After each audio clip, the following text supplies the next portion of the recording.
Yo, what up, everybody? My name's Will. I'll be your host for today.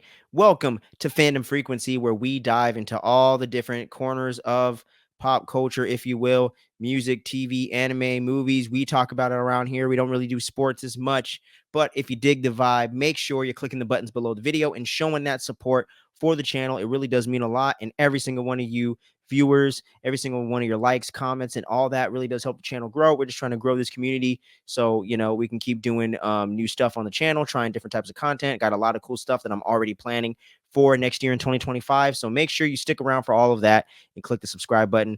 But now it's time for us to dive into definitely one of, if not the best episode of this TV series so far. The MCU has only done one movie in one series this year, and this is the only live action one we're getting. And I'm talking about Agatha All Along. Just had the seventh episode dropped yesterday evening. Finally got a chance to check it out late last night. Had a lot of things to take care of today. So I'm getting this review out a little bit later than I originally planned, but it's all good. We're going to dive into all this. And like I mentioned at the top of this thing, this is definitely hands down one of my all-time favorite episodes of the series. It's really great getting to see Patti LuPone get the spotlight and really get to showcase what she's capable of as one of those more legendary actresses I wasn't familiar with, but I see from doing some research that she has a hell of a resume behind her. Broadway, film, been around since the 80s or 70s. So she's been around for a minute. She's been doing her thing, and she's definitely a veteran in this game, and getting to see her really dive into this character of Lilia and really give it its all, and really getting to see the character fleshed out in the past, present, and potentially where the character could go in the future, and how her abilities and everything really plays a pivotal role in the way that she's been having all these outbursts has such an amazing payoff through the first 6 episodes, or 5 really, and her really diving into what it all means, how she's been seeing her life non-linearly, and how she sees her life all out of different order and in different contexts. She's seen the end, beginning, and middle of her life all the way back to near the beginning of her life. And I think that's just an interesting concept for a character, and the way they're able to explore it within a half hour or so is really impressive in this episode. And this is one of the few episodes I would say that, with the half hour runtime, really was super duper effective at telling its story and doing some reveals that some of us saw coming, with Rio's character played by Aubrey Plaza and things of that nature, and getting to get confirmation on that, pay off with the character of Lilia herself, getting the next challenge on the Witch's Road, and addressing their whole conflict with Billy and the way that he essentially damn near killed him and took him off the road, essentially, and had a whole lashing out, the whole reveal of him being Billy Maximoff, in the spirit of Billy Maximoff taking over this Willie Kaplan's kid, this Willie Kaplan kid's body, and everything like that, after he died in a car accident, and the way that everything comes together in this episode for the most part, leading to this 2-part finale that we're going to be getting next week, right before Halloween night. I think they did an amazing job at really pushing the story forward, developing everything that came before, recontextualizing a lot of the events and the outbursts that Lilia was having, and the things you saw go down in the different trials, and the way that they kind of have everyone dressed up as fictional witches, if you will, and kind of playing into more of the stereotypes of witches in this episode, I thought was brilliant as well.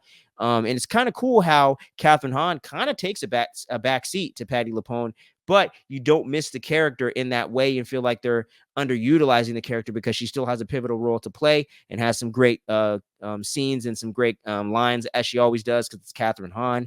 So she does a really great job of the episode. I also think Joe Locke coming into this thing as kind of back to his teenager form of what's going on now, really fully realizing who he is, where he comes from, and the whole context of who he is spiritually and physically as a person at this point, living these 2 separate lives. It's really cool getting to see how that character really played a pivotal role in kind of earning the trust back of Lilia and Jessica. I'm forgetting the other girl. Alice? No, that was the Asian girl. Damn, I keep forgetting character names. Forgive me. But you know who I'm talking about, the black lady. And them going back and forth, and her kind of seeing how Patti LuPone's character, Lilia, is like really out of it. And at some moments she's cognizant of her actions and what's going on. Other moments she's very like short-term memory loss, kind of like vibe going on, when she can't remember what happened. And she's seeing things all out of order and continuously jumping from different points in her life from her own perspective, while she's still in the present, living her life as it moves forward. So that whole disorienting like feeling is really well done throughout the episode, without it feeling without it feeling frustrating, without it feeling annoying and feeling like it's detracting or distracting you from the main story. It's really easy to follow along as long as you are paying attention. and it really does recontextualize everything you've seen before in a new and interesting way without contradicting anything. And you can tell they really had to think these things out throughout the episode, and I really very much enjoyed that. This is definitely one of the best, most well-written episodes of the series. Potentially could go down as the best written episode of this series, bar none. And not that the writing has been bad in any sense, or in any way, at least in my personal opinion. I do think it's been a little spotty and had some shortcomings here and there. But overall, what the show is going for, the tone and everything that they're trying to set and the story they're trying to tell is actually somewhat interesting. For the most part, really well done. The actors and the set design and the direction and the writing, or especially the direction, are all executing these ideas in great parts, and all the actors have great chemistry together.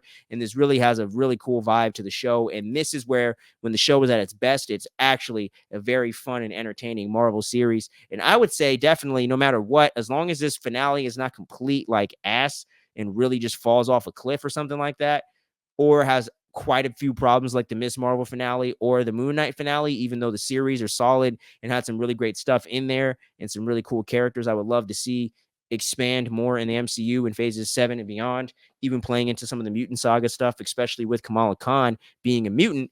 I would love to see some of those characters come around and get their just due. Obviously, Moon Knight could be over there in, Midnight Suns when they get Blade together, maybe get Ghost Rider up in this bitch. So much potential with some of these things. And I think the way that they're able to play into the overall MCU and what's going on with Wanda without directly giving it away, playing in and hinting at Vision, and really matching up with the continuity set up by WandaVision 3 years ago.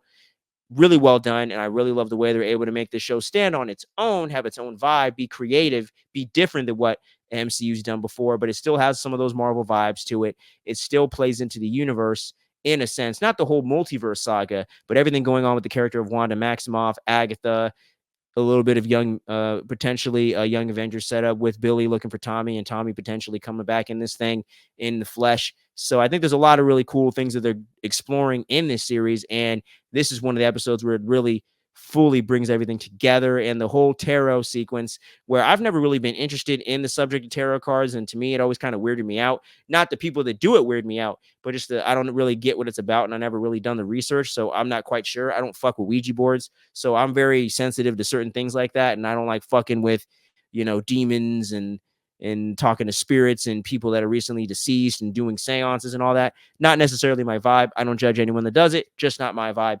You know what I'm saying? Seen too many horror movies. I'm just too damn paranoid. I don't want to do it.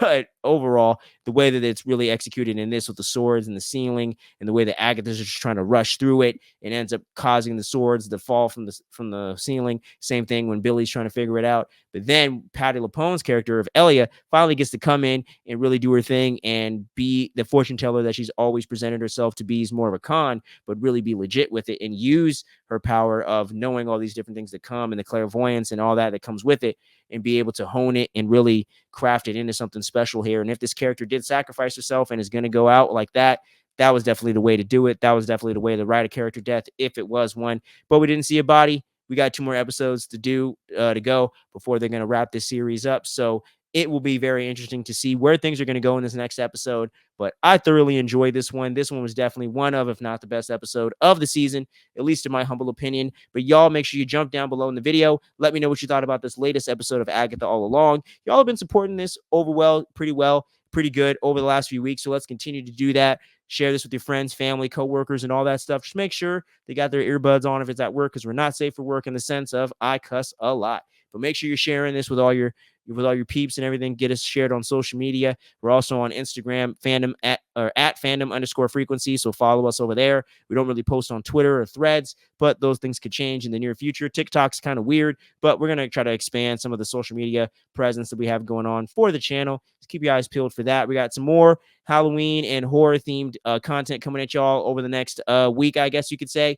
While we're wrapping everything up here for spooky season. And I got a lot of fun content planned, and I'm starting this film for the month of November. We got a lot of music and different things like that, and some really fun topics we haven't dived into quite yet. So make sure you stay tuned for all that. We're going to be wrapping up the reviews for this and doing Penguin every single week over there from HBO Max. So until next time, thanks for sticking around to the end. I'm going to catch you on the next video. Stay safe out there, y'all. Much love and peace out.